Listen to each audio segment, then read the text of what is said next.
Well, hello everyone. This is Martin again with Steadfast Warehousing and Ryan and Modal, and welcome to the third of what I'm going to call this episode of my entertaining slash educating dispatching trucking intermodal whatever I little bit I know about the industry. I have some weird things on my ears, trying to improve the sound quality for you guys. So please bear with me as I'm trying to learn this process of video stuff and how it goes, audio, video, all that.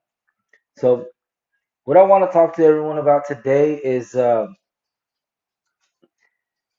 are the good characteristics of a dispatcher? Um, what does a dispatcher need to have, he or she? Uh, because I believe that dispatchers,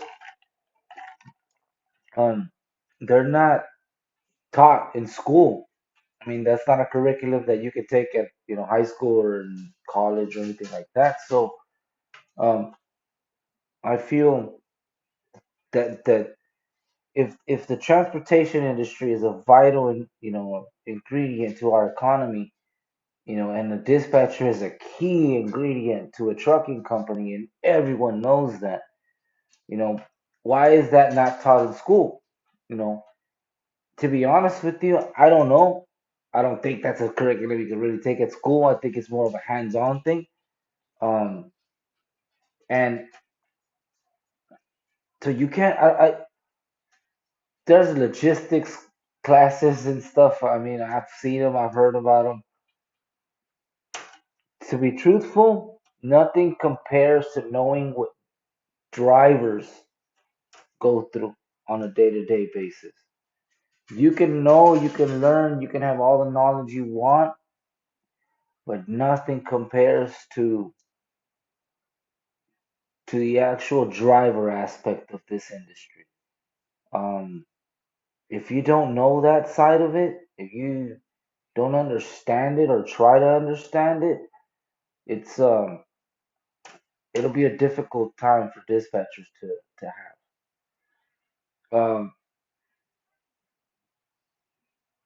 Well, salaries and stuff like that. I don't know. I don't know what it pays now since like I said, since we've owned our business. I've still been dispatching. To be honest with you, I love dispatching. I don't see myself ever not dispatching. Matter of fact, I know plenty of businesses still, good sized businesses that the owners still dispatch, because they know that a dispatcher can make or break a company. And that we all know. Well, at least the people that I know, that I hang around with and that I talk to, um, they're very wary of dispatchers. Um, because personally speaking, I believe a dispatcher has to know chess. Um, because dispatching is a chess game. It's not a checkers game, contrary to what people believe. Um, if you're a checkers person and you're trying to dispatch truck drivers, that's why they're probably gonna get mad at you. Because you're just pick a load here, pick a load there. Come on, come on. I mean, chess.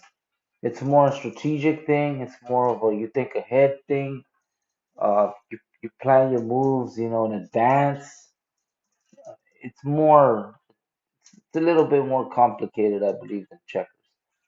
And I've applied that game to my form of dispatching ever since I started learning this now.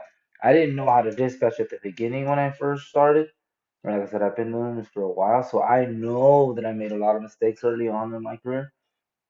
Tons that cost companies money, and thank them for not firing me at those times. But due to those experiences, this is where we're at now. Now, if you're coming into this industry and you want to be a dispatcher and they're not paying you what you want to pay, what they want to pay you, or you're not getting paid what you want to get paid, you have to be patient with things. Now, it took me, I'm not saying a ton of amount, it took me a long time to be okay, but here's what I was told when I first started.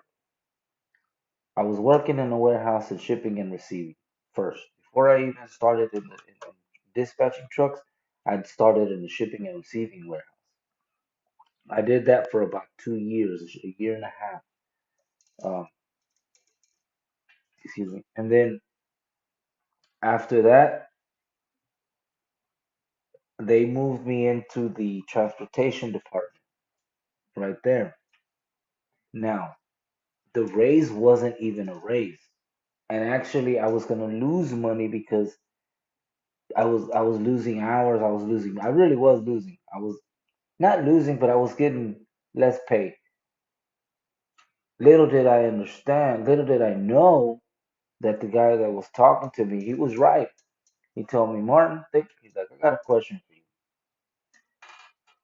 He's like, you're in the shipping and receiving window, right? Yeah. He's like, anybody could do that job. He's like, they can hire anybody and they can do that job and they can fill in that gap. He's like, but a dispatcher, he's like, not anybody can fill that gap. He's like, a lot of people could do the job, but to do it the way you need to do it, not a lot of people could do it. He's like, so yeah, you're gonna lose a little bit now. He's like, but in 10 years, he's like, I promise you, you're not gonna be where you are today.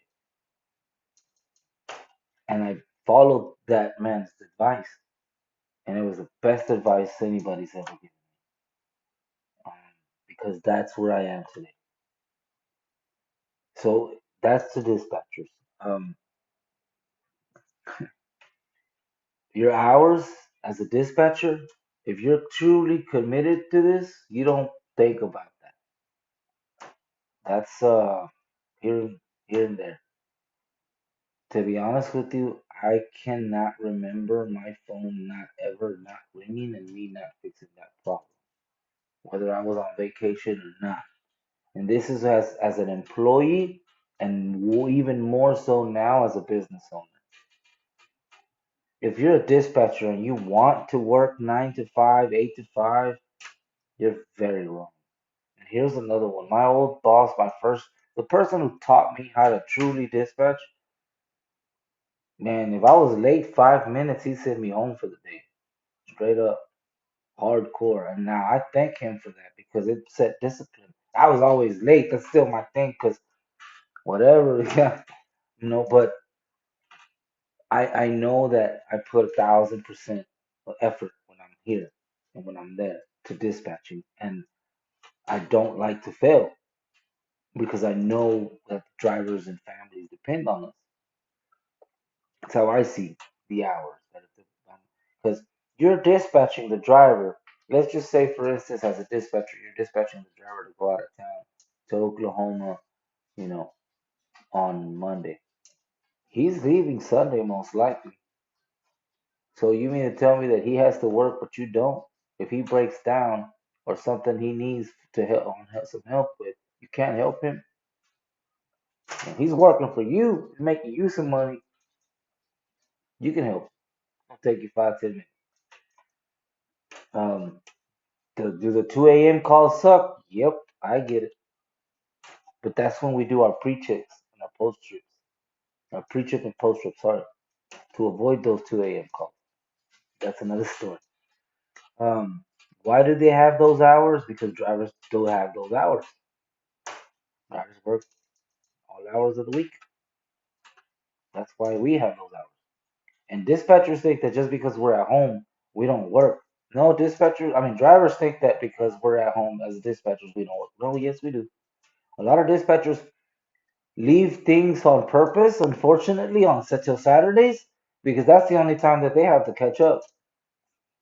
Because the dispatch of day to day gets to them. So drivers, yes, dispatchers do work Saturday and sometimes Sunday. Um, what sets a dispatcher apart from other dispatchers? Personally, I don't know. I mean, I've seen good ones and I've seen bad ones. I've seen guys that have I've seen dispatchers that have what they call a $100 club, where they tell drivers to give them $100 a week, every Friday. Give them $100 a week, and they'll assure them good dispatchers. So imagine having one dispatcher having 20 drivers, and 20 drivers giving that dispatcher $100. That's $2,000 a week on top of his salary. Think about that. So, you know, are the drivers gonna bring you tacos, gonna bring you gift cards, gonna take you out to eat every now and then, gonna, buy you a beer? Yeah. I mean, you still have to be human with them. Are they gonna help you out sometimes? Because the dispatcher still doesn't make money either. Think about that. So is the driver gonna help a dispatcher every now and then? Probably. But here's the thing where it gets ugly. When it gets crazy out of hand is when things start going wrong in the business. That's when things start going out of hand. Now, I've seen dispatchers where they honestly have the best intentions in mind because whatever the reasons may be, and one person takes it the wrong way. It's hard. It's hard to deal with that because as a dispatcher, you're honestly trying to provide for that driver's family, and that driver's just trying to thank you. Hey, thank you for giving me, that extra $1,000 load because I needed it. Here's $20. Here's $40. To be honest with you, that looks ugly. It does. I get it. But for a driver that has had 2 or 3 months of hardcore bad luck and he just finally got out of one, I can see a driver just being generous. Now, as a dispatcher, I've always said it. My wife and I have always said this. Whatever you give to us, you give to everybody. So if it's tacos, it's tacos for the office, not just for me. You know, so you don't single something out like that. If it's money, all right, driver, thank you for the money, but we're gonna split this for the office, and that's how I think it's more. I mean, it's open, it's not hidden. I think once things get hidden, and that's when the rumors begin. So to set a dispatcher apart, number one, no rumors, and make sure that your dispatcher is honest and loyal to you as a business. Um, $20 it ain't gonna support nobody's family. So if you're a dispatcher, you want to take $100 from a driver, or whatever. I mean, it's not worth your pay. It's not worth your salary. I get it, but you understand that the company pays you a salary to provide. Now, there should be incentives in the company so that when the dispatcher performs well, he gets a little bit of bonus. That can help too, because to be honest with you, not a lot of companies give bonuses out, especially the dispatch. Um, so when you think about, let me see this. All right.